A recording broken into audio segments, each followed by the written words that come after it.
सुप्रभात प्यारे बच्चों, मैं डॉक्टर दीपा द्विवेदी, प्रवक्ता हिंदी, केश कुमारी राजकीय बालिका इंटर कॉलेज सुल्तानपुर से आप सबका अपने इस YouTube चैनल पर हार्दिक स्वागत करती हूँ। बच्चों, इस व्याख्यान का सृजन मेरे पति श्री अमरेंद्र कुमार मिश्र जी द्वारा किया गया है और यह व्याख्यान प्रतियोगी परीक्षा की तैयारी करने वाले छात्रों को ध्यान में रखकर किया गया है, किंतु इसका कुछ अंश आपके पाठ्यक्रम में भी निर्धारित है।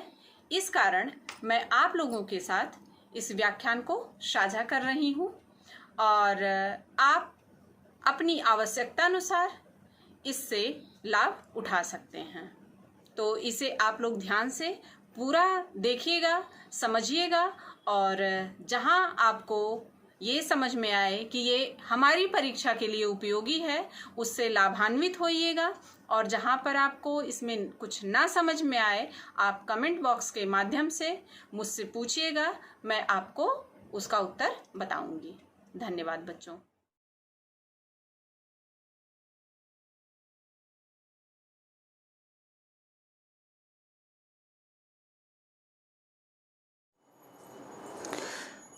नमस्कार मित्रों, मैं अमरेंद्र कुमार मिश्र, प्रवक्ता हिंदी, डाइट प्रतापगढ़, आप लोगों का अपने इस वर्चुअल क्लास में हार्दिक स्वागत करता हूं। मित्रों, जब आप लोग कोई भी प्रतियोगी परीक्षा में प्रतिभाग करते हैं, किसी भी प्रतियोगी परीक्षा में प्रतिभाग करते हैं, तो आप लोग देखते होंगे कि कुछ ऐसे विषय वस्तु होते हैं, कुछ ऐसे प्रकरण होते हैं जिन पर अनिवार्य रूप से प्रश्न आते हैं, जैसे रस, छंद, अलंकार, संधि, समास इत्यादि ऐसे प्रकरण हैं जिन पे निश्चित रूप से हर परीक्षा में प्रश्न पूछे जाते हैं, यदि वह परीक्षा हिंदी से संबंधित है तो मित्रों, आज इन्हीं प्रकरणों में से एक सर्व प्रमुख प्रकरण रस के बारे में हम आप लोगों के साथ कुछ बातचीत करेंगे। इस बातचीत में सबसे पहले हम ये जानने की कोशिश करेंगे कि रस का क्या अर्थ होता है, रस की परिभाषा क्या है। हमारे पीछे लगे हुए व्हाइट बोर्ड को अगर आप लोग देख रहे हो तो संस्कृत में जो रस को परिभाषित करने की कोशिश की गई है, उसमें कहा गया है कि रस्यते आस्वाद्यते इति रसः, अर्थात जिसका आस्वादन किया जाए, जिसका आनंद लिया जाए, उसे रस कहते हैं। अब इस परिभाषा को अगर हम लोग थोड़ा सा हिंदी के दृष्टिकोण से देखने की कोशिश करें, बच्चों को समझाने की दृष्टिकोण से बात करें, तो हम इसको कह सकते हैं कि किसी काव्य को पढ़कर, सुनकर या देखकर जो आनंद प्राप्त होता है उसे रस कहते हैं। पढ़कर, सुनकर, देखकर से क्या तात्पर्य है? पढ़कर कहने से तात्पर्य होता है कि जैसे कुछ विधाएं होती हैं काव्य की जिनको पढ़ा जाता है, जैसे कहानी है, उपन्यास है, इनको पढ़कर आनंद प्राप्त होता है। कुछ ऐसी विधाएं होती हैं जिनको सुनकर आनंद प्राप्त होता है, जैसे कविता, या एक बड़ा लोकप्रिय गायन हुआ करता था कुछ समय पहले तक, आल्हा इत्यादि ऐसी विधाएं हैं जिनको सुनकर आनंद प्राप्त किया जा सकता है या किया जाता है। और देखकर से तात्पर्य क्या होता है? देखकर से तात्पर्य होता है कि कुछ विधाएं ऐसी होती हैं जिनको देखकर आनंद प्राप्त होता है, जैसे नाटक, एकांकी इत्यादि। तो अब इस तरह से रस की एक समग्र परिभाषा यह बनी कि किसी काव्य को पढ़कर, देखकर या सुनकर जो आनंद प्राप्त होता है उसे रस कहते हैं।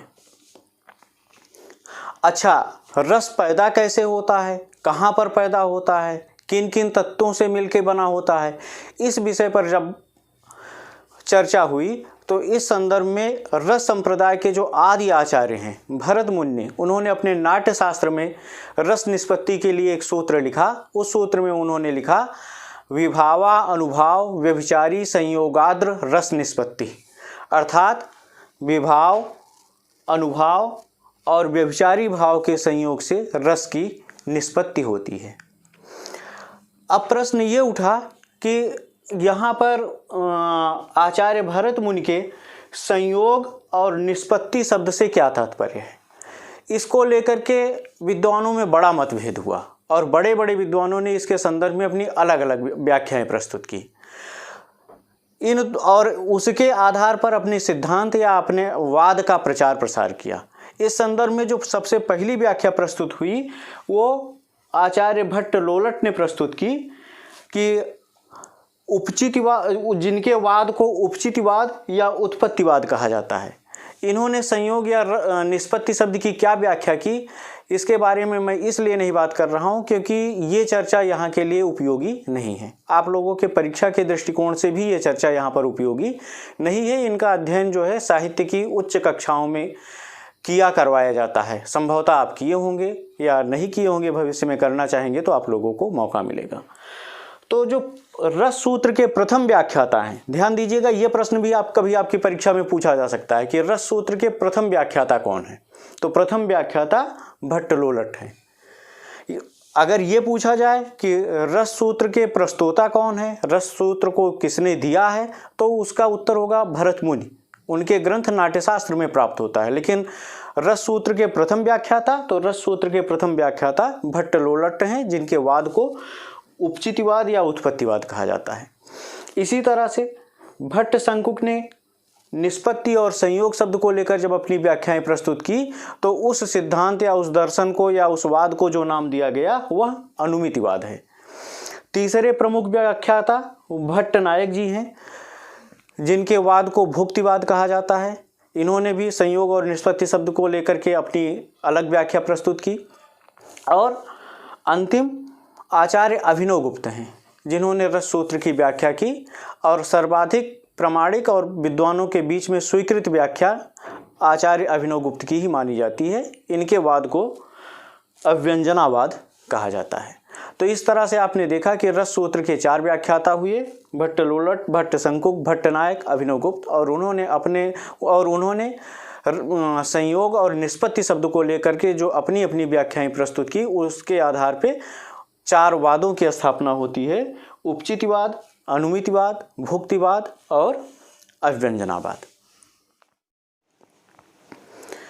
मित्रों, हमारे पीछे व्हाइट बोर्ड पर ये जो डायग्राम बना हुआ है, अब हम इसके सहारे ये समझने की कोशिश करेंगे कि विभाव क्या होते हैं, अनुभाव क्या होते हैं, संचारी भाव क्या होते हैं और अस्थायी भाव क्या होते हैं। इनकी परिभाषा क्या है, इनका महत्व क्या है, इनकी संख्या क्या है, इसके बारे में अब हम लोग बातचीत करेंगे। विभाव से तात्पर्य होता है कि भावों के जो मूल कारण होते हैं उन्हें विभाव कहते हैं। अर्थात जिन वस्तुओं या विषयों का वर्णन होता है, जिनके कारण वो भाव हमारे मन में पैदा होते हैं, उन्हें विभाव कहते हैं। इसके 2 भाग होते हैं, आलंबन और उद्दीपन। आलंबन से तात्पर्य उस विभाव से है जिस पर अवलंबित होकर भाव पैदा होते हैं। जैसे आप रामायण देख रहे हैं तो राम, सीता, ये वो विभाव हैं, ये वो मूल कारण है जिन पर अवलंबित होकर भाव हमारे भीतर पैदा हो रहे हैं, तो इन्हें आलंबन विभाव कहते हैं। आलंबन विभाव के भी 2 भाग होते हैं, आश्रय और विषय। ये दोनों पारस्परिक स्थानांतरणीय होते हैं, अर्थात इंटरचेंज होते रहते हैं। अर्थात किसी संदर्भ में कोई एक आश्रय होगा, दूसरा विषय होगा, और किसी संदर्भ में विषय दूसरा होगा और आश्रय पहला होगा। जैसे अगर राम को देख करके सीता के मन में कोई भाव पैदा होता है, तो जिसके मन में भाव पैदा होगा वह आश्रय होगा। इस समय सीता आश्रय होंगी और राम विषय होंगे। लेकिन अगर राम के मन में कोई भाव पैदा होता है सीता को देख करके, तो उस समय राम आश्रय होंगे और सीता विषय होंगी। विषय का तात्पर्य जिसे देख करके भाव पैदा हो रहा है, और आश्रय का तात्पर्य जिसके मन में भाव पैदा हो रहा है। तो हम समझ रहे हैं कि अब आपको आश्रय और विषय से संबंधित अवधारणाएं स्पष्ट हो गई होंगी। अब इसके बाद आते हैं उद्दीपन विभाव पर। उद्दीपन विभाव का क्या तात्पर्य होता है? उद्दीपन विभाव का तात्पर्य होता है 2 चीज़ें। एक तो जो विषय है उसके द्वारा किए गए क्रियाकलाप, अनुकूल क्रियाकलाप, और दूसरा वातावरण। जैसे राम ने सीता को देखा, राम के मन में सीता के प्रति प्रेम पैदा हुआ, सीता ने राम को देखा, उनको लगातार देखती रह गई, मुस्कराई, तो उनका लगातार देखते रहना, मुस्कराना, यह उद्दीपन विभाव होगा। और वह पुष्प वाटिका उद्दीपन विभाव का कार्य करेगी, जहाँ पर नए नए फूल खिल रहे हैं, भंवरे गुंजार कर रहे हैं, एकांत वातावरण है, शांत वातावरण है, चिड़िया चहचहा रही हैं, तो ये सारी चीज़ें मिलकर के उद्दीपन विभाव बनाएंगी। अब इसके बाद हम लोग आते हैं अनुभाव पर। अनुभाव जैसा नाम से ही स्पष्ट है, भावों के पीछे पीछे जो पैदा होते हैं। अगर आप परिभाषित करना चाहें तो आप कह सकते हैं कि अब तक आपने देखा कि विषय के मन में, विषय की जो शारीरिक चेष्टाएं होती हैं, विषय के जो क्रियाकलाप होते हैं, उन्हें जो है हम उद्दीपन विभाव के अंतर्गत रखते हैं। लेकिन आलंबन के आश्रय के भीतर जो क्रियाकलाप पैदा होते हैं उसे हम अनुभाव कहते हैं। मतलब जिसके मन में भाव पैदा हो रहा है, उसके बाद उसकी कायिक स्थिति क्या है, शारीरिक स्थिति क्या है, सात्विक या मानसिक स्थिति क्या है, वाचिक या वाणी की स्थिति क्या है, आहार माने वेशभूषा की स्थिति क्या है, इनको जो है हम अनुभाव कहते हैं। ध्यान दीजिएगा, कभी कभी एग्जाम में आपके अनुभाव के ये चारों पार्ट पूछे जाएंगे और कभी कभी अनुभाव के ये 8 पूछे जाएंगे। हो सकता है कभी पूछ ले कि अनुभाव के कितने भाग होते हैं और विकल्प दे दे 4, और हो सकता है कभी पूछे अनुभाव के कितने भाग होते हैं और विकल्प दे दे 8। तो आपको ये ध्यान में रखना है कि ये 4 के रूप से भी सही हो जाएगा और 8 के तर्क से भी सही हो जाएगा। अब हम 8 का डिवाइडेशन देखते हैं, विभाजन देखते हैं। सबसे पहला है स्तंभ। अगर अपने विषय को देख करके आश्रय जो है स्तंभित रह जाता है, जहाँ जैसे है वैसे का वैसा खड़ा रह जाता है, तो स्तंभ अनुभाव होगा। अगर उसके शरीर में पसीने आने लगते हैं तो स्वेद अनुभाव होगा। अगर उसका शरीर रोमांचित हो जाता है, रोएं खड़े हो जाते हैं, तो रोमांच अनुभाव होगा। अगर उसके वाणी भंग हो जाती है, बोलने का क्रम बिगड़ जाता है, बोल नहीं पाता है, तो वहाँ स्वरभंग अनुभाव होगा। अगर उसके शरीर में कंपन पैदा हो जाता है तो वहाँ कंप अनुभाव होगा। अगर उसका शरीर पीला पड़ जा रहा है तो वैवर्ण अनुभाव होगा। अगर उसके आँख से अश्रु निकल रहे हैं, आंसू निकल रहे हैं, तो अश्रु अनुभाव होगा। और अगर वह विशृंखलित वार्ता करने लगता है, जिसका कोई कार्य कारण संबंध ना हो, एक वाक्य दूसरे वाक्य से जुड़ा ना हो या औचित्यपूर्ण ना हो, तो वहाँ प्रलाप अनुभाव होता है। तो आपने देखा कि अनुभाव का विभाजन 2 तरह से किया जाता है। कभी उसके 4 भेद माने जाते हैं और कभी उसके 8 भेद माने जाते हैं। अब हम तीसरे नंबर पर आते हैं संचारी भाव। संचारी भाव के कुल 33 भेद होते हैं। संचारी भाव से तात्पर्य होता है कि जो लगातार संचरण करते रहें, जो आते रहें जाते रहें, आते रहें जाते रहें। इनके 33 भेद होते हैं। व्हाइट बोर्ड पर लिखना इनको बहुत औचित्यपूर्ण नहीं था, हमने आपको सिर्फ इनकी संख्या बताई। आप अपनी पाठ्य पुस्तकों में देखेंगे, वहाँ पे बढ़िया हर पाठ्य पुस्तक में आपको जो है संचारी भाव के 33 भेद उपलब्ध हो जाएंगे। अब इसके बाद आते हैं स्थायी भाव पर। अस्थायी भाव किसे कहते हैं? अस्थायी भाव वो भाव होते हैं जो प्रत्येक सहृदय पाठक के भीतर अनिवार्य रूप से निवास करते हैं। मतलब वो हर व्यक्ति के भीतर होंगे, हमारे भीतर होंगे, आपके भीतर होंगे, सबके भीतर होंगे और मुख्य भाव होते हैं। इस तर्क पर इन्हें अस्थायी भाव कहा जाता है। इनके कुल जो है भरत मुनि ने 8 भेद माने थे। रति, हास, शोक, क्रोध, उत्साह, भय, जुगुप्सा, विस्मय। उन्होंने निर्वेद को जो है अस्थायी भाव नहीं माना था, लेकिन बाद के विद्वानों ने निर्वेद को भी अस्थायी भाव माना। और इसी तरह से हिंदी साहित्य में भक्ति काल आने के बाद वात्सल्य और देव विषयक रति को भी नए अस्थायी भाव माने गए। तो आप देख रहे हैं कि इस तरह से भरत मुनि के द्वारा स्वीकृत कुल 8 अस्थायी भाव हैं, सर्वमान्य 9 अस्थायी भाव हैं और सर्वाधिक अस्थायी भावों की संख्या 11 मानी जाती है। अब हम क्रमशः एक एक करके अस्थायी भाव और उनसे संबंधित रस के बारे में अध्ययन करेंगे।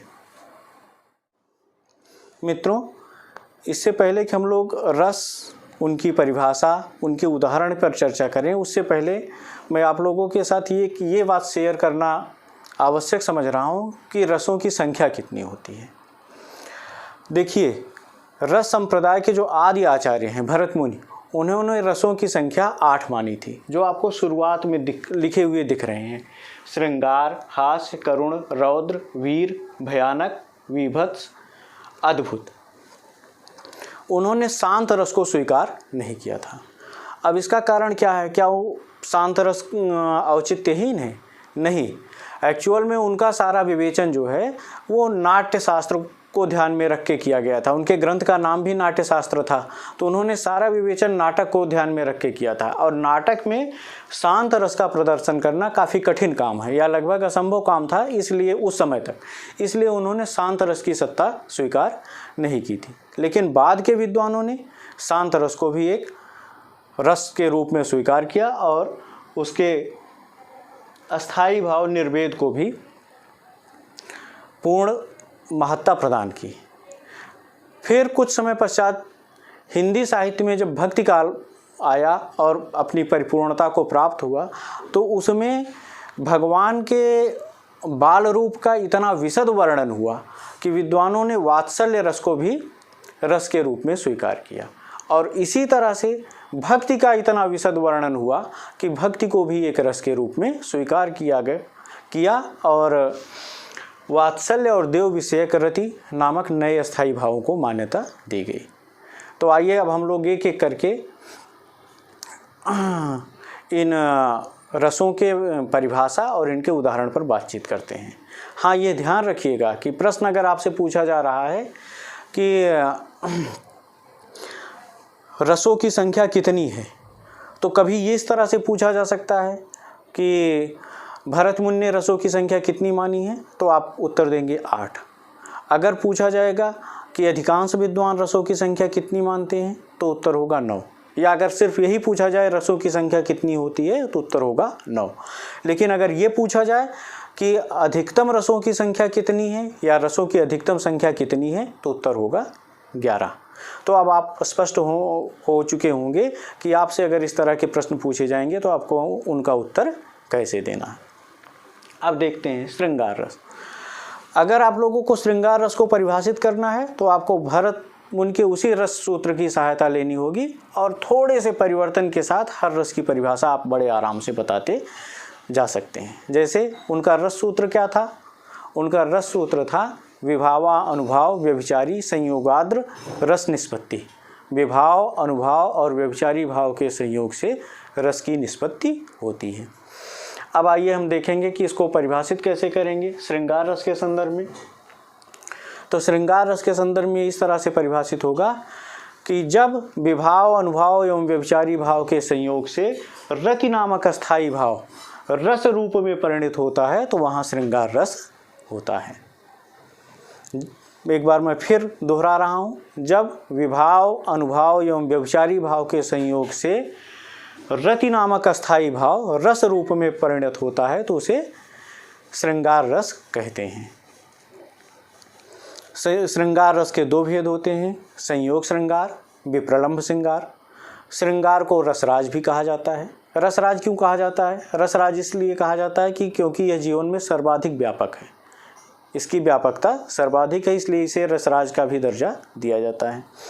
अब हम इसका एक उदाहरण देखेंगे। उदाहरण उस समय का है जब सीता जी भगवान राम को पुष्प वाटिका में देख रही हैं, लेकिन शर्म संकोच इसके कारण सीधे नहीं देख सकती हैं, तो उन्होंने हाथ में जो कंगन पहना हुआ है, उस कंगन में जो नग लगा हुआ है, उस नग में भगवान राम की परछाई बन रही है, उस परछाई को वो देख रही हैं। गोस्वामी तुलसीदास जी ने लिखा है, राम का रूप निहारति जानकी कंगन के नग की परछाई। राम का रूप निहारति जानकी कंकन के नग की परछाई। याते सबे सुधि भूली गई करटे की रही पल टारत नहीं। अर्थात राम के उस रूप का पान करने में वो इतना मग्न हो गई हैं कि वो ना तो अपने हाथों को हिला रही हैं और ना अपने पलकों को झपकने दे रही हैं। तो ये हुआ आपके श्रृंगार रस की परिभाषा और उसका उदाहरण। दूसरा रस है हास्य रस। परिभाषा वही होगी, जब विभाव, अनुभाव एवं व्यभिचारी भाव के संयोग से हास नामक अस्थाई भाव रस रूप में परिणत होता है, तो वहाँ हास्य रस की सत्ता स्वीकार की जाती है। उदाहरण दिया इसका रामचरितमानस से ही है। मातहि पितहि उरिन भय नीके, गुरु ऋण रहा सोच बड़ जी के। ये उस समय का वर्णन है जब परशुराम और लक्ष्मण जी के बीच संवाद हो रहा था। तो परशुराम जी क्रोधित थे। उन्होंने कहा कि चूँकि तुम लोगों ने मेरे गुरु का धनुष तोड़ा है, इसलिए तुम लोगों का अगर मैं मस्तक काट दूं, तुम्हारा मस्तक मैं काट दूं, तो मैं गुरु के ऋण से मुक्त हो जाऊंगा। तो लक्ष्मण जी उनके ऊपर व्यंग करते हुए कहते हैं कि हाँ, आप माता के ऋण से तब उऋण हुए थे जब आपने माँ का गर्दन काट दिया था। पितृ ऋण से तब उऋण हुए थे जब आपने सहस्त्रबाहु का गर्दन काट दिया था। अब गुरु ऋण बचा हुआ है, गुरु ऋण बचा हुआ है, इससे आप तब ऋण हो सकते हैं जब आप हमारा मस्तक काट दें। अर्थात परशुराम के ऊपर व्यंग है, उनके ऊपर हंसते हुए कहते हैं कि आपका कोई भी ऋण जो है वो बिना गर्दन काटे हुए नहीं पूरा होता है। उदाहरण, मातहि पितहि उरिन भय नीके, गुरु ऋण रहा सोच बड़ जी के। तीसरा रस है करुण रस। करुण रस का अस्थायी भाव शोक होता है। ध्यान दीजिएगा, करुण रस में अस्थायी भाव शोक होता है और ये किसी प्रिय व्यक्ति के हमेशा से वियोग के लिए प्रस्तुत किया जाता है। वियोग से तात्पर्य ये यहाँ पर कि वह व्यक्ति मर चुका हो, उससे दोबारा मिलना संभव ना हो। ध्यान दीजिएगा, श्रृंगार रस में भी वियोग होता है, लेकिन उसमें दोबारा मिलन की संभावनाएं बनी रहती हैं। लेकिन शोक रस में, करुण रस में जो शोक पैदा होता है वह किसी प्रिय इष्ट व्यक्ति के मृत्यु के कारण होता है। उदाहरण है, पहले परिभाषा कि विभाव, अनुभाव एवं व्यभिचारी भाव के संयोग से शोक नामक अस्थायी भाव जब रस रूप में परिणत होता है तो उसे करुण रस कहते हैं। उदाहरण, मणिखोए भुजंग किसी जननी, फनसा पटक रही थी शीश, अंधी आज बनाकर मुझको किया न्याय तुमने जगदीश। मित्रों, अगला महत्वपूर्ण रस है रौद्र रस। रौद्र रस का अस्थायी भाव क्रोध होता है। रौद्र रस में अगर आप इसको परिभाषित करना चाहें तो कहेंगे विभाव, अनुभाव एवं व्यभिचारी भाव के संयोग से जब क्रोध नामक अस्थायी भाव रस रूप में परिणत होता है तो वहाँ रौद्र रस होता है। रौद्र रस का उदाहरण देते हुए गोस्वामी तुलसीदास ने रौद्र रस का बहुत अच्छा वर्णन किया है। राम रावण युद्ध हो रहा था और उस युद्ध में भगवान राम रावण के ऊपर कुपित होते हैं, क्रोधित होते हैं। उस समय का वर्णन करते हुए गोस्वामी तुलसीदास कहते हैं, भय क्रुद्ध युद्ध विरुद्ध रघुपति त्रोण सायक कसमसे को दंड धुनि अति चंड सुनि मनुजाद सब मारुत ग्रसे, मंदोदरी उर कंप कंपति कमठ भू भू धर त्रसे चिक्कर ही दिग्गज दसन गहि मही देखि कौतुक सुरहसे। कह रहे हैं कि भय क्रुद्ध युद्ध विरुद्ध रघुपति जो है युद्ध में रावण के विरुद्ध क्रुद्ध हो गए हैं। भय युद्ध क्रुद्ध विरुद्ध रघुपति त्रोण सायक कसमसे, और उनका जो तर्कस है उसमें से उनके बाण कसमसाने लगे हैं कि मुझे निकालिए, मेरा प्रयोग कीजिए, मैं रावण का वध करूंगा। भय क्रुद्ध युद्ध विरुद्ध रघुपति त्रोण सायक कसमसे, कोदंड धुनि अति चंड सुन मनुजाद सब मारुत ग्रसे। फिर उसके बाद क्या किया भगवान ने, अपना धनुष उठाया और उसकी प्रत्यंचा चढ़ा करके उसका एक टंकार किया। जिस टंकार को सुन करके या जिस टंकार को सुनने के बाद क्या प्रभाव होता है इसका वर्णन अगली पंक्ति में करते हुए कहते हैं, मंदोदरी उर कंप कंपति कमठ भू भूधर त्रसे। उस टंकार की ध्वनि मात्र सुन करके मंदोदरी का हृदय कंपित हो गया कि अब मेरा पति रावण जिंदा नहीं बचेगा, जीवित नहीं बचेगा। मनुजाद सब मारुत ग्रसे, और पूरे ब्रह्मांड की जो हवाएं हैं वो विशृंखलित हो गई, एक दूसरे से टकराने लगी।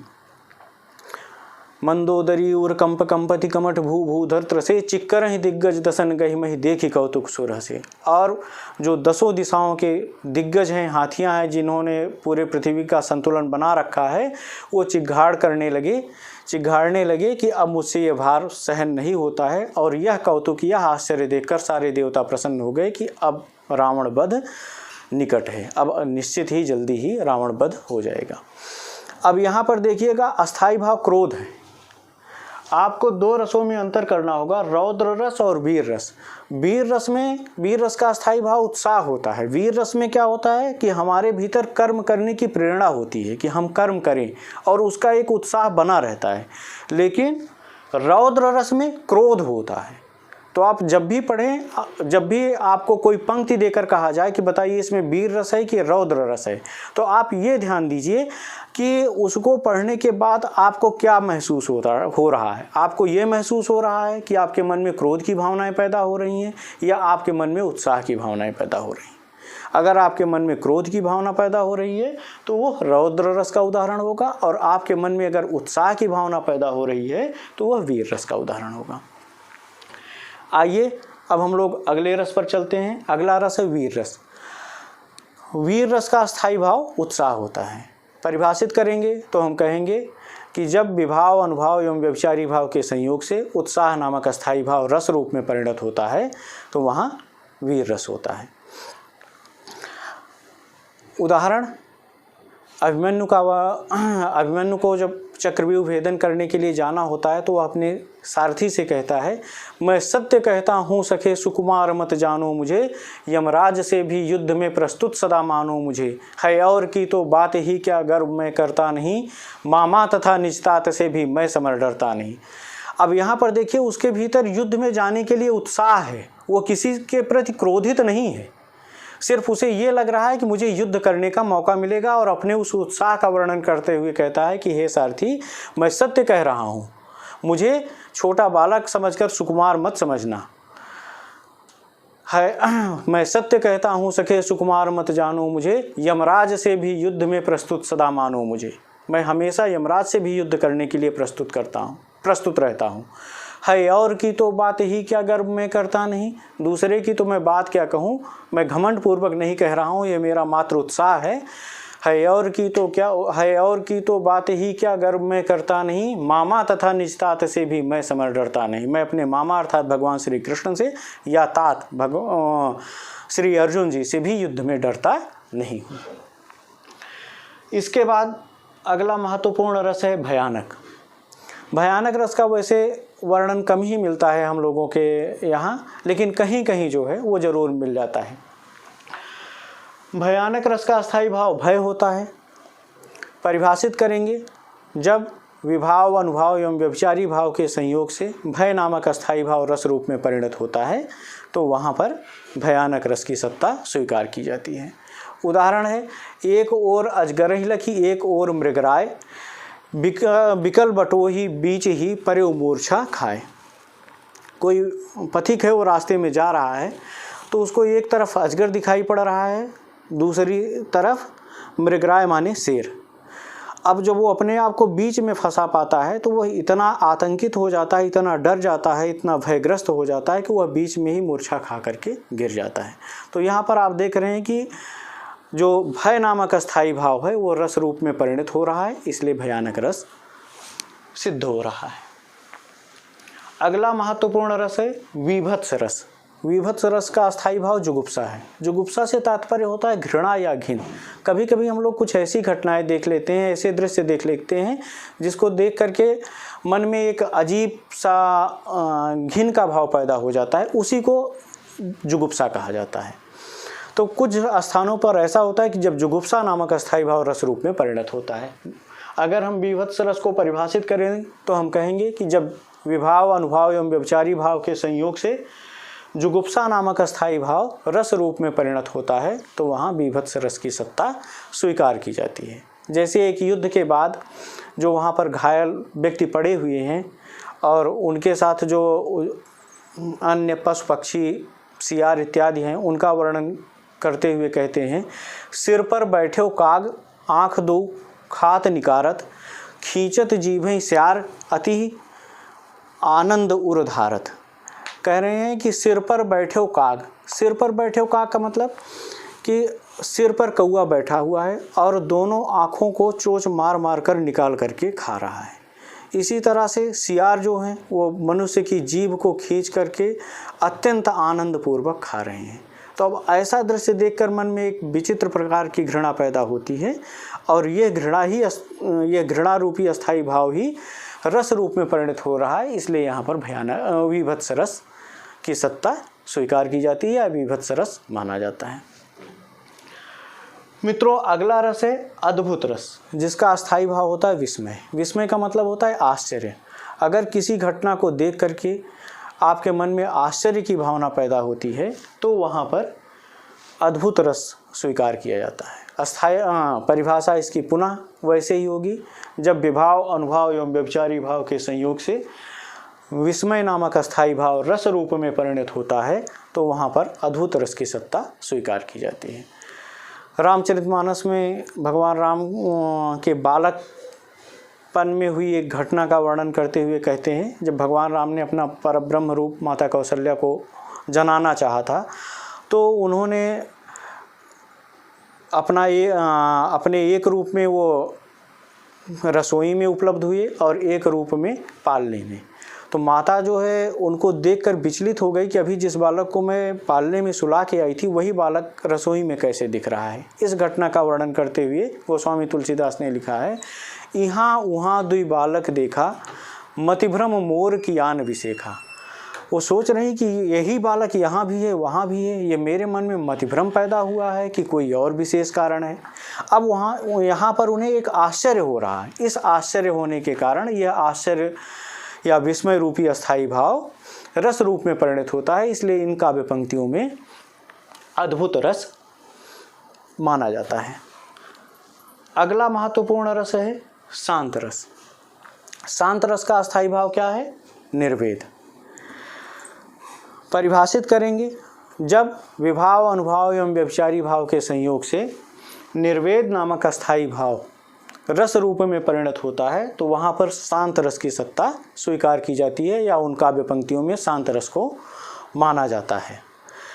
उदाहरण, शांत रस का उदाहरण गोस्वामी तुलसीदास की विनय पत्रिका से बढ़िया प्राप्त होता है। उन्होंने लिखा है कि सुत बनितादि जान स्वार्थ रत न करुणेह सबही ते, अंत काल तो ही तजेगे पामर तू न तजैय बही ते। अपने मन को समझाते हुए कहते हैं या सामान्य मनुष्यों को समझाते हुए कहते हैं कि सुत माने पुत्र, बनिताद मानी स्त्रियां, इस संसार में जितनी भी चीज़ें हैं, चाहे वो पुत्र हो चाहे स्त्रियां हों। पुत्र और स्त्री का नाम इसीलिए लिया गया है क्योंकि ये व्यक्ति के मन में प्रेम पैदा करने वाले सबसे बड़े कारण हैं। तो अगर इनको उन्होंने अंडरलाइन किया है, इनको उन्होंने टारगेट किया है, इनको उन्होंने निर्देशित किया, तो इसका मतलब संसार की जितनी भी वस्तुएं हैं वो सब के बारे में बात कह रहे हैं। तो कह रहे हैं कि सुत बनितादि जान स्वार्थ रत, हे मन, पुत्र, पत्नी, इन सबको स्वार्थ में लगा हुआ जान। न करुणेह सबही ते, इन सबसे कोई प्रेम ना करो। अंतकाल तो ही तजेंगे पामर।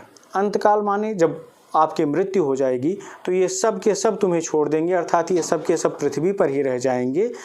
तू न तजही बही ते, लेकिन तुम जो है अभी से इनका परित्याग करके भगवान की शरण में नहीं जाना चाह रहे हो। तो यहाँ पर वो उन्होंने पूरे संसार की निसारता दिखाई है कि संसार में कुछ भी सारवान नहीं है, और इस दृष्टिकोण से यहाँ पर शांत रस की सत्ता स्वीकार की जाती है। अब अगला महत्वपूर्ण रस है वात्सल्य रस, जो कि हिंदी साहित्य के प्रभाव के कारण रस के रूप में स्वीकृत हुआ है। वात्सल्य रस को परिभाषित करेंगे तो क्या कहेंगे? वात्सल्य रस को परिभाषित करते हुए हम कह सकते हैं कि जब विभाव, अनुभाव एवं व्यभिचारी भाव के संयोग से वत्सल नामक अस्थायी भाव रस रूप में परिणत होता है तो वहाँ वात्सल्य रस स्वीकार किया जाता है। वात्सल्य रस के कई सारे उदाहरण हैं, सूरदास के साहित्य में खूब मिलेंगे आपको। एक उदाहरण है, यशोदा हरि पालने झुलावे। यशोदा जी भगवान कृष्ण को पालने में झुला रही हैं। या किलकत कान घुटुरवनी आवत।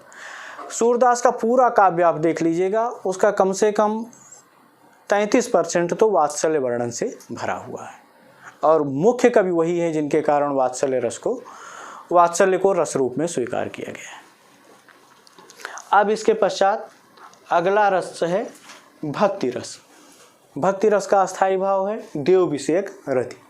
परिभाषित करेंगे तो कहेंगे, जब विभाव, अनुभाव एवं व्यभिचारी भाव के संयोग से देव विषयक रति नामक अस्थाई भाव रस रूप में परिणत होता है तो वहाँ भक्ति रस स्वीकार किया जाता है। भक्ति रस का उदाहरण मीराबाई के पदों में देखते हैं। बसो मेरे नयनन में नंदलाल, मोहनी मूर्ति सांवरी सूरति, नैना बने हो विशाल। अब यहाँ पर भगवान कृष्ण के प्रति अपने प्रेम को प्रकट करते हुए मीराबाई कहती हैं कि बसो मेरे नयनन में नंदलाल, हे नंदलाल, हे भगवान श्री कृष्ण आप मेरे नयनों में बस जाइए। कैसे कैसे नंदलाल? मोहनी मूर्ति सांवरी सूरति, जिनका रंग सांवला है और देखने में जिनका स्वरूप मनमोहन है, नैना बने हो विशाल, और जिनके नेत्र बड़े बड़े हैं। तो यहाँ पर चूंकि मीराबाई का भगवान के प्रति प्रेम प्रकट हुआ है, इसलिए इन पदों में जो है भक्ति रस की सत्ता स्वीकार की जाती है। अब इस रसों की संख्या, रसों की परिभाषा और रसों के उदाहरण के साथ ही अपनी इस वर्तमान कक्षा को मैं विराम दे रहा हूँ। मित्रों, इसके बाद अगले वीडियो में हम लोग रस के संदर्भ में अनेक ऐसे महत्वपूर्ण तथ्यों पर बात करेंगे जो आपके एग्जाम में पूछे जाते हैं, जिन पर स्थित होकर के आपके प्रश्नों का निर्माण किया जाता है, आपके लिए बहुत महत्वपूर्ण होते हैं। तो उन महत्वपूर्ण तथ्यों, तर्कों और नई नई चीज़ों से आपके साथ पुनः रूबरू होंगे अगले वीडियो में। तब तक इतने ध्यान से मुझे देखने के लिए, मेरी क्लास को अटेंड करने के लिए आप सभी लोगों का धन्यवाद।